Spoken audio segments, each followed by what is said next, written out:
Hello, everybody, and welcome to the Championship Showcase, Secrets for Success, from the playing field of competition to the field of life.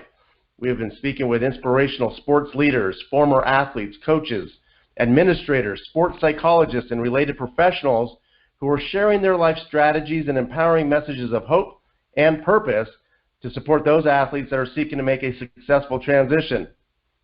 My name is Dominic Militello, and we're so glad you could join us. We're fortunate to have another terrific guest with us, so let's jump right in. Today we're speaking with the talented and driven Kim Ensing. Kim is the Associate Dean of Kinesiology, Recreation, and Athletics at Allan Hancock College in Santa Maria, California. During her tenure, the Allan Hancock baseball team has gone to the playoffs 3 straight years. The men's basketball team has won a conference title, and the football team participated in 3 bowl games. Prior to working at Allan Hancock, Kim was the basketball coach and physical education instructor at Barstow College and served as the interim athletic director during her final year there. Prior to Barstow, Kim served as an assistant women's basketball coach at the University of Utah and was a graduate assistant coach for the women's basketball program at St. Cloud State University in Minnesota. Kim earned her Master's of Science degree in Athletic Administration from St. Cloud and a Bachelor's of Science degree from Southern California College, now Vanguard University in Costa Mesa. We're lucky to have Kim Ensing with us today. Kim, welcome to the Championship Showcase. Well, thank you for having me. I consider it a privilege to be a part of the program. Well, we know you're busy, and we really appreciate you spending time with us today, Kim. I'm excited to hear your thoughts on our topic of athletes transitioning away from sports and into the real world, and more importantly, to discuss your master's thesis of the title Psychology or Psychological Transition Athletes Experience Upon Retiring from Intercollegiate Competition. But before we get to that, Kim, please share with us your background and tell us a bit about your upbringing. Well, you did a pretty good job with the intro. I'm not sure I have a whole lot more to add. I mean, as a young female student athlete myself, I found great joy in participating in sports, and specifically the sport of basketball. It is really shaped how I approach life. Is the opportunity to participate in sport really shaped a lot of who I am and how I go about just life in general. I was devastated when I was hurt as an intercollegiate athlete and could no longer participate in sports. I had a really bad spinal cord injury. The formal term of that injury was called spondyloloptosis, which means your spine basically slipped off your sacrum. So with that injury came, the desire to stay connected to sports. Because it was a lot of my identity, and like I said, how I approached life is generally what I learned from being a student athlete. So that led to the career path that you just described. I started out by coaching, and frankly, I never, in my wildest dreams, did not want to become an athletic director. But here I am. I'm an associate dean / athletic director, and largely in part because of the experience I had being an injured student athlete. Well, it's interesting. One of the reasons why we were interested in speaking with, there's a number of things, obviously, but one of the things that I read that you had said when you had right after your injury or during your injury is that you said you tried to even get back onto the floor sooner than possible because it was more painful not to play than what you're describing as an injury. I thought that was really interesting. Tell us a little bit more about that. Yes, it was very painful. It was because of the identity being so wrapped in participation. That when you find joy and you find identity and you've got all these positive things going on when you're playing sports, when you're not able to play anymore, it's emotionally debilitating, if you will. I felt like I was gonna just die inside, not being able to compete. And, and frankly, there aren't a lot of resources out there to help shepherd a person that's going through this. And in my research, the whole process of not being able to participate competitively anymore, it's likened to a grieving process when somebody dies physically. So it's like an emotional death, if you will, when you, or at least that's what I've experienced, and a lot of other athletes have experienced, when they can no longer participate. And mind you, when I say it was more painful, I mean, when your spine slips off your sacrum, that hurts pretty bad. I mean, let's just face it. I mean, it was surprising that I was even walking, let alone being in constant pain. So the overwhelming thoughts of when you're going through that, I mean, sure, it was physically painful, but emotionally it was just devastating, and it was harder to cope with than the actual injury. Well, and to the outside listener, that really, it's hard to even comprehend what you're talking about. To the athlete that's predominantly our audience right now, it makes total sense, because you pour so much of your time and energy into developing your craft and all the things that come with being an athlete at a high level or whatever. It is devastating, and so when you're going through that, well, I wanted to ask you about your drive. Where did your drive to be such a fierce competitor come from initially? Well, where it came from, to be truthful, I don't know. I couldn't tell you it was manifested from any one particular place.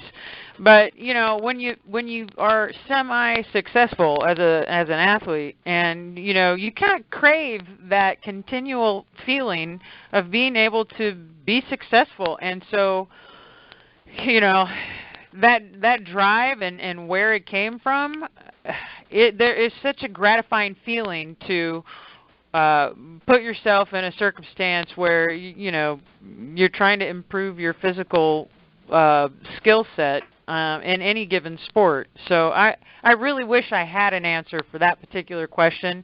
Where that drive came from, I mean, the drive to be able to put one foot in front of the other and be able to go through a career path and figure out how to, move on with life. That particular drive I learned as an athlete. That just was born in you when you're an athlete and you show up to practice every day and you're doing this and you're doing that and you're working with other people right alongside you. You're developing a family, a sense of a family when you're on a team.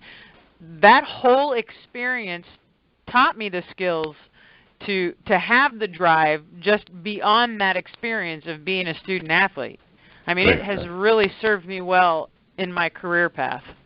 That's amazing stuff. Talk to us about some of the mentors, coaches that you had that helped instill some of these values that you're talking about. There have been good mentors, and then there have been mentors that really weren't well equipped to handle what I was going through.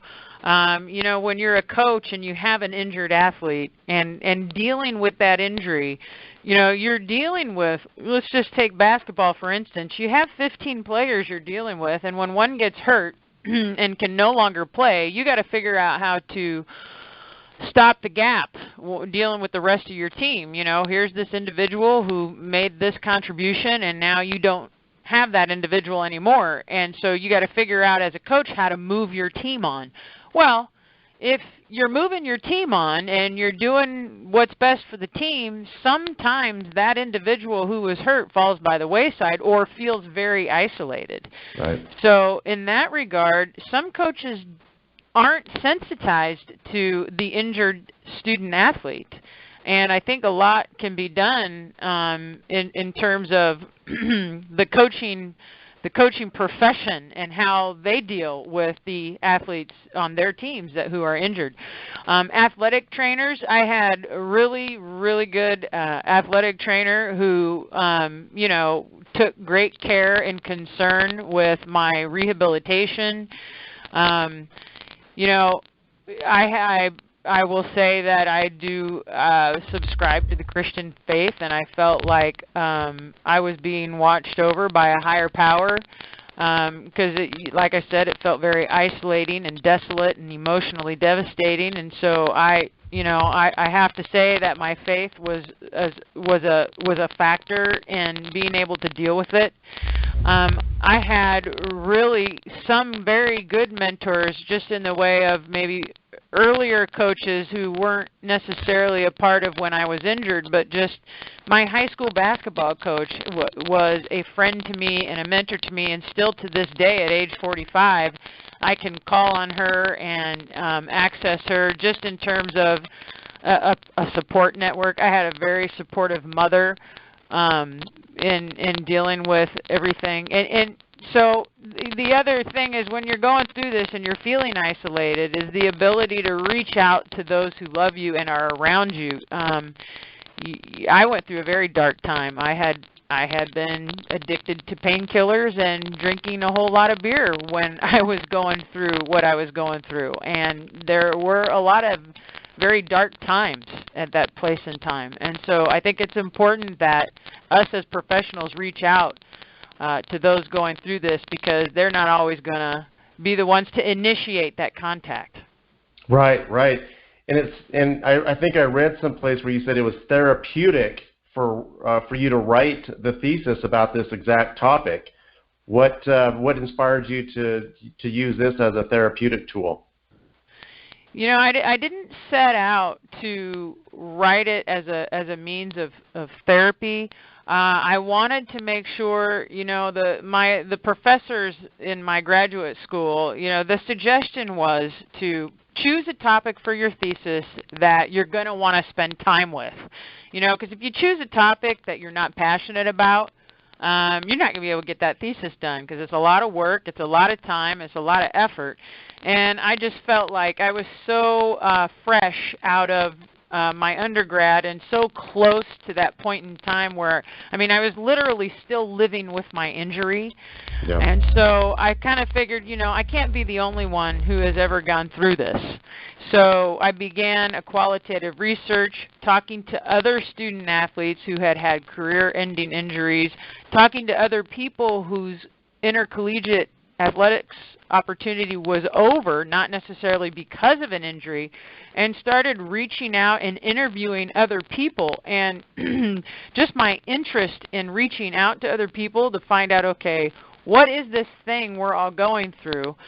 And specifically to females, because, in the late 80s, early 90s, there was no WNBA. There's no opportunity for, making a living, pursuing a career. So virtually every intercollegiate female athlete, their career will end at a very early age, right, without fail. So going more to your question about therapy, the therapy just kind of organically happened. I was able to find out what other people were going through. I learned other people's coping mechanisms, and again, it created a way for me to come out of isolating or feeling isolated, like I'm the only one on earth who has ever gone through this. So that whole process of learning about the grieving process that people go through and liking it to dying, and then, the recovery afterwards. It was a thing. Well, and our audience can relate to what you're saying, because, this is what the summit is all about, to talk about the issues of that transition and some of the dark places. And we've talked to Super Bowl champions, Olympic athletes, we've talked to, just like you have.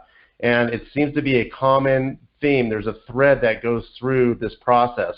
Share with us what you discovered in your research, the main points about this transition, if you will.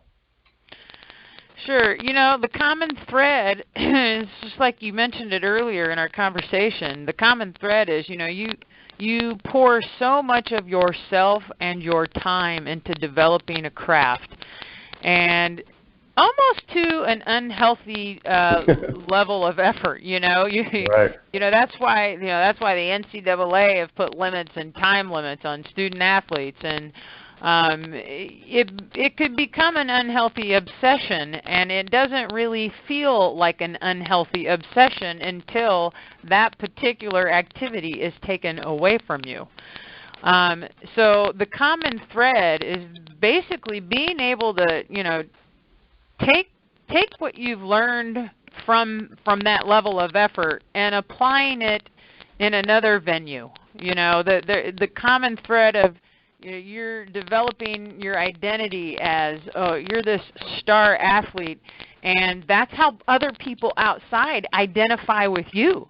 So you haven't had a chance really to develop that personal identity outside of you being an athlete. And so when you've got your family and your friends and you've got fans, and that's how they identify you, is basically how you perform on a court or on a field, then you got to really, regroup, and re-look at, how you identify with the world. So the common thread is, like I said, that development of that identity. And if you're able to bridge the gap between, there are great qualities that you were able to develop as an athlete, and if you're able to figure out how to take those qualities and apply it, to the other areas of your life, I think you're successful in bridging the gap between, that former identity and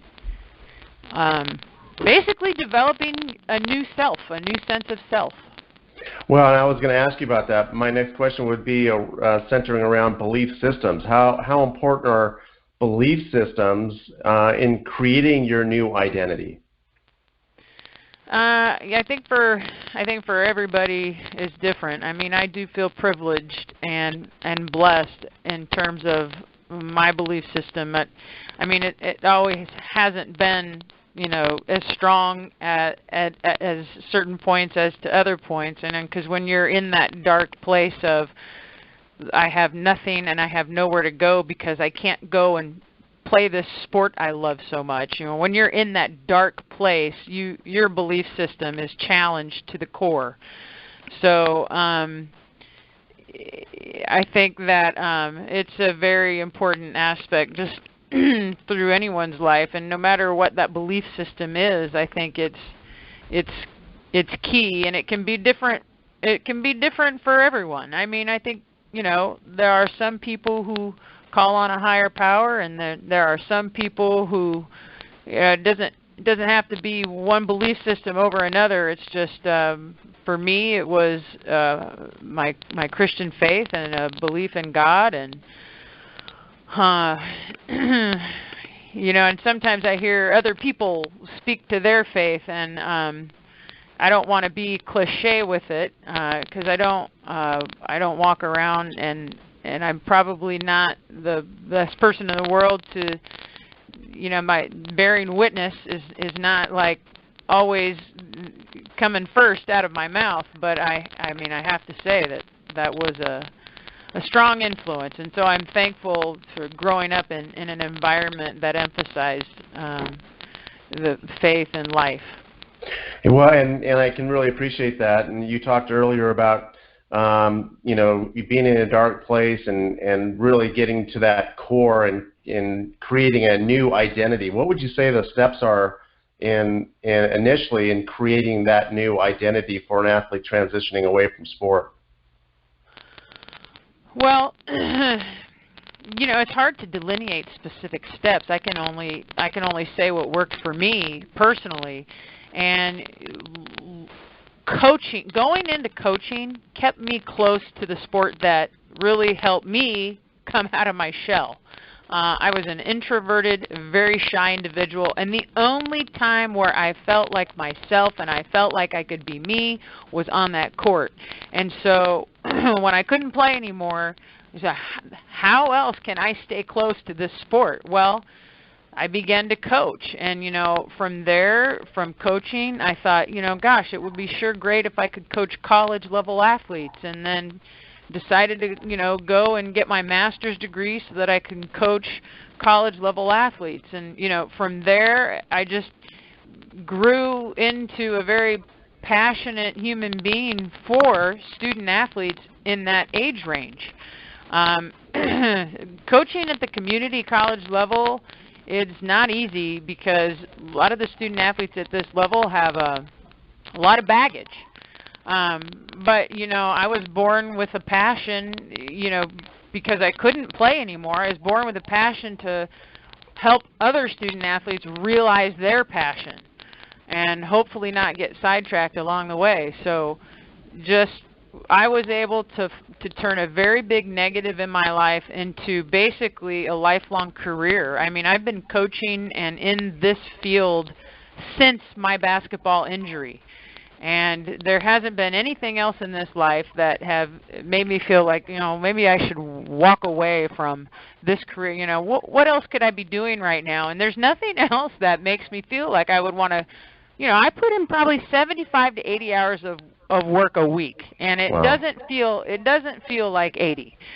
Because I have a huge passion for what I do and the people I work with, and so I've been fortunate to turn that very negative incident in my life into a rewarding career.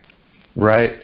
Yeah, and I'm really curious, Ken, because you were able to turn a traumatic event and make it obviously very positive. I'm curious to know, do you think you'd be doing what you're doing now had you not had the injury? That is a really good question. I really can't say for sure. I mean, I always felt like teaching might be something that I would want to do. But I tell you, when the injury itself, was neither here nor there. The road to recovery, because a couple years after I was hurt is when I actually had a back surgery to correct what had been taking place, and I was told that I might never walk again. And so thankfully, over a course of 2 to 3 years, I taught myself to walk again, had great physical therapists, and through that whole very long ordeal, just reinforced, being absent from the sport during my recovery process. I couldn't tell you that I would be where I am today having not gone through that place in time. My life could have taken a whole nother direction. I don't know what it would have been, but I attribute where I am in this place in life to that whole experience. And what's the lesson there that you can share? I mean, what is the there's no other way to say it. What's the lesson there? Well, and this goes back to my faith, and so like I said, I hate to be cliche, but you might not know why you're going through and why you're struggling at the time you're going through it, but God has a plan. I feel that God has a plan for all of our lives, and for sure I know He had a plan for mine. So when you're in the middle of devastation and emotional distraught, and you feel like there's nowhere to go, I mean, the pain is part of the pleasure. I hate to say that too, but when you're going through the struggle, you got to just keep taking steps forward. I mean, the lesson is you got to keep putting one foot in front of you, because it's not going to be like that forever.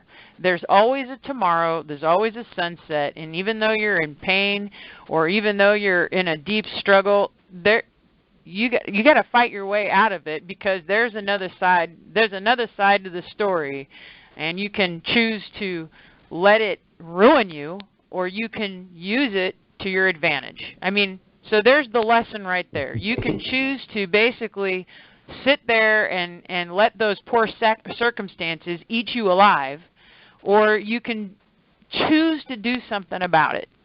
And I made a conscious choice, and it wasn't always easy, because there were times where I felt sorry for myself.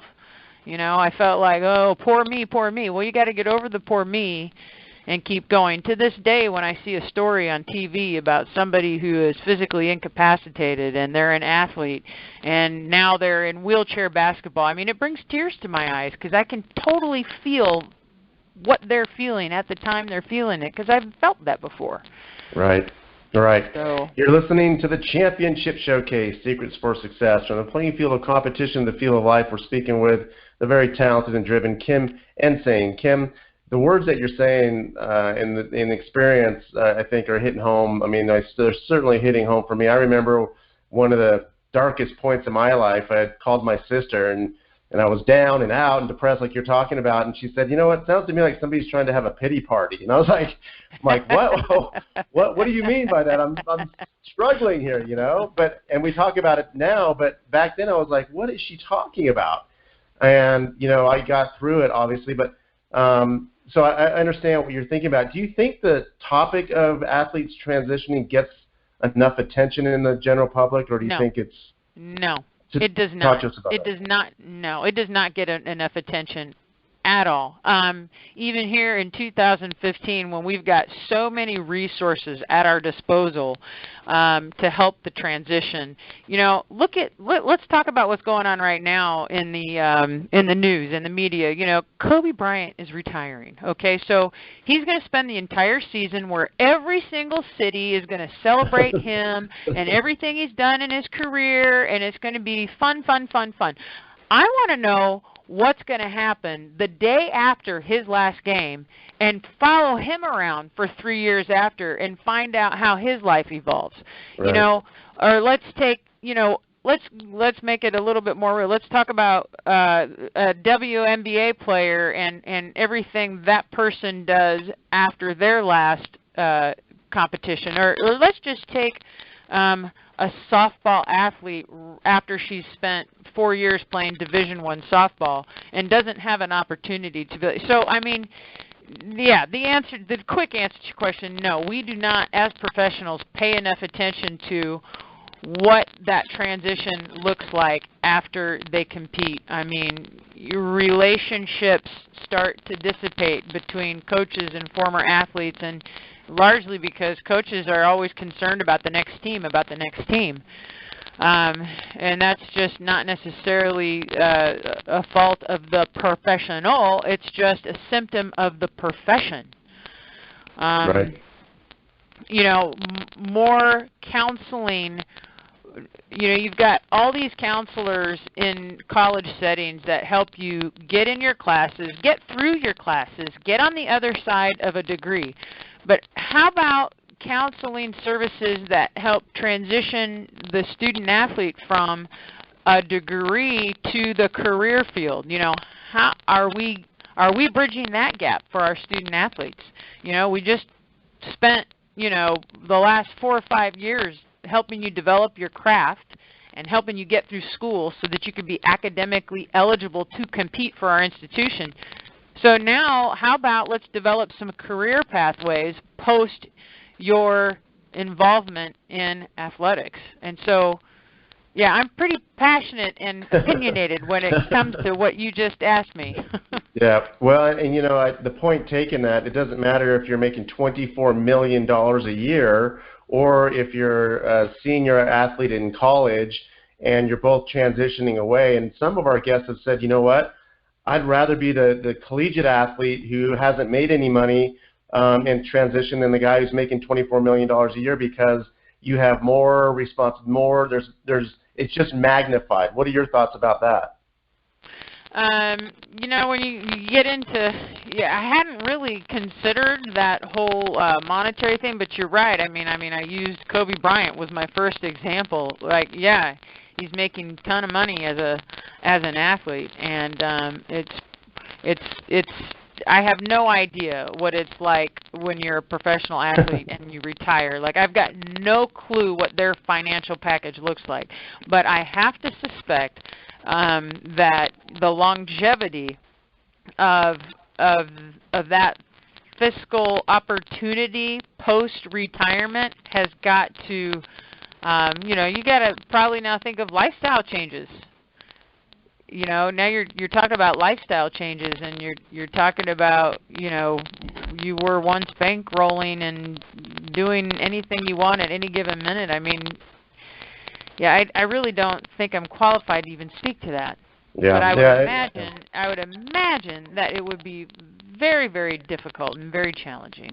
Right, and we really have the two extremes, right? I mean, Kobe's probably on the one side, and your senior collegiate athletes on the other end of the spectrum, and it's really about those athletes kind of in that middle, you know, maybe the guy who, or the gal who's played a couple years professionally in the WNBA, you know, made some money, but not a ton of money, but has poured a lot of time and effort into developing their craft, and now has to transition into something new, is really who we're really targeting, I guess.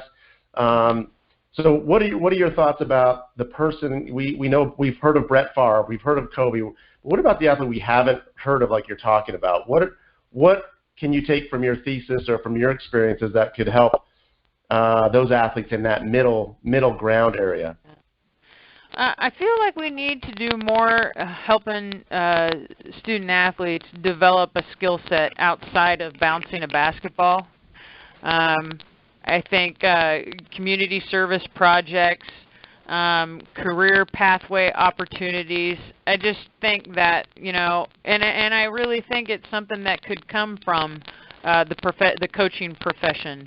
You know, spend just a little bit of time talking to your athletes about, you know, who are you outside of your sport? You know, talk to them more about developing interest outside of the sport. That's counterintuitive for most coaches. But I think you get a student athlete who's probably a little bit more loyal and dedicated to a coach who cares about their whole self. So just in the whole profession of athletics, I think, you know, I love to win. Personally, I love it when our coaches win. I love it when our teams win. But I never walk around our department telling our coaches and telling our athletes, your goal is to win. Right. I always talk about, look, you need to do well in school. You need to be a good citizen, and you need to treat people with respect, and talk to them about developing a whole self. And, you know, and from that, if they're disciplined and they do what they're supposed to do, and they show up when they're supposed to show up, and they develop that skill set, you know, a lot of times winning is the byproduct. Right. So going back to your original question, I think we're too focused on, you know, win at all costs. It's just all about winning. It's all about winning, and it's really not all about winning. Because let's face it, there's a very small number of colleges in this country where money is attached to winning. I mean, there are so many, there's Division II, Division III, NAI, community college all over the nation. So, you know, it's just important that as coaches and athletic professionals that we are emphasizing the right things to our young, impressionable student athletes. Absolutely, and two of those right things, and I'm sure you talk about this within your program, but I'm curious to know what your thoughts are on these two words, and we'll take one at a time. But leadership and accountability. Let's start with leadership. You know, leadership and accountability. I don't walk around thinking about those two words every day, but you know, you mentioned leadership, and I was privileged to be a part of a leadership team here on the campus I work on.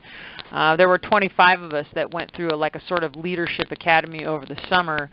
And frankly, going into that leadership academy, I was really sideways about having to spend 3 whole days. But, you know, when the president of the college tells you you've got to go do something, right. You better darn well go do it. So, you know, taking the time to really examine how you come across as a leader, and taking the time to examine, you know, the whole leading by example, and basically working with your heart on your sleeve. I mean, leadership is so important, and you don't need to make a conscious effort. Well, I think you do need to make a conscious effort. Okay, how am I coming across? I mean, I'm in this role and I have this title, and people all around me are calling me boss all the time. But, you know, how really am I coming across? Do I come across like a good leader is a good listener. A good leader is somebody who will basically empathize with those around that person and really try and spend the time you need to spend. And it's not, a good leader isn't somebody who's just going to bark bark orders or make decisions without getting feedback. But a good leader could make a decision without getting feedback if it's the right decision and it needs to be made in a timely manner. I mean, there's so many things that go into being a good leader, and I can't say that I am the best leader. I mean, I still have a whole lot to learn, and I mean, I've made a whole lot of mistakes in this role I'm in. You know, I oversee darn near 100 people on a daily basis, and it's not always an easy task to manage personalities. But I think if you're genuine to your belief system, I think you come out positively. I mean, is that kind of what you? I mean, I just kind of took your word leadership and ran with it. So yeah, that's exactly what we're looking for, and the words are very powerful, and we appreciate them. So let's take accountability, and then we'll kind of wrap up a little bit. Accountability, you know, accountability. You know, I had an experience with a coach a couple years ago, and when you use the word accountability, it just made me think of this one incident. Great individual, great human being, failed miserably at holding his team accountable to showing up to practice every day, showing up to class every day. And in the conversation that I had with him following his exit from that role, his comment to me was, well, if I were winning, we wouldn't be having this conversation. Well, I had to be accountable to that comment, and my response back to him was, well, no, that is not it at all. I said, your team is not accountable to being dedicated and being committed and being a good teammate. I mean, and you're responsible for creating that environment with your team. I mean, you're accountable to being a leader and creating that environment, because now without that accountability, your team is going to be mismatched, show up, no, maybe they show, maybe they don't. I mean, that's probably one of the most important things we can teach our student athletes is accountability. Be where you say you're going to be, do what you say you're going to do, and make a commitment. I mean, in essence, I'm really glad you brought up accountability. In essence, that is what you learn from being involved in sports. You're accountable to your teammates. You're accountable to your sport. You're accountable, to that commitment. And so those are the things that you can take with you from your sport and apply it to your life. I mean, it's very important. Well, I always remember coaches yelling at you when we're doing wind sprints, all the way through my playing careers. Touch the white line and don't cheat yourself and don't cheat your teammates. You know what I mean? And I just rings in my ear. But that's what comes to mind for me when we're talking about accountability. Well, we certainly hope everybody's enjoyed our conversation with the incredible Kim Ensing today. I know I have. You've been listening to the Championship Showcase, Secrets for Success from the playing field of competition, the field of life. Kim, you've been terrific. One last question before we officially sign off. What would be the 3 pieces of wisdom that you could share with our audience for those athletes that are about to go into the transition or in it or maybe struggling in it? What would be the 3 things that you would say that could help them right now? I hesitate because I want it to be the right 3 things. Because if I've got somebody in that position sitting across from me, I want to be really, really careful, because this is really an opportunity for me to say something meaningful to somebody who is in the thick of it right now. And I think, the first thing I would say is, even though it seems like this is it for you, and even though it seems devastating, or even though it seems like it's an insurmountable task to get past, you will get past it, without a doubt. And you have to make a conscious decision to get yourself out of that despair. You have to make a conscious decision to move on from that place you're in, no matter what. That would be one thing. Okay. The second thing is really outlook determines outcome. I hate to go back to this and make it be cliche, but you know, I learned that from a church camp when I was a freshman in high school. Outlook determines outcome. And so if you're going to have a pessimistic attitude, the chances of you getting out of that place that you're in, they're slim to none. But, you know, if you position yourself with a positive outlook, and it might not happen overnight, but in time, that positive outlook will determine the outcome, and it'll, without question. So, okay, great stuff. And, you know, the third and final thing is, you know, you got to take one day at a time and you give yourself a break. And, you know, it's one day at a time, one step at a time. So, awesome stuff. We're out of time, Kim. So for everybody listening, remember, you will get past it. Outlook determines outcome, and just take one day at a time. Be a little softer on yourself out there. We want to thank Kim for joining us. We encourage those of you who feel you might need some assistance through your career transition, please reach out, get the necessary help you need. You have purpose and you have value. For now, for Kim, this is Dominic Militello. We want to wish you all the best always, and we'll talk to you soon. Thanks so much. Thank you, Dominic.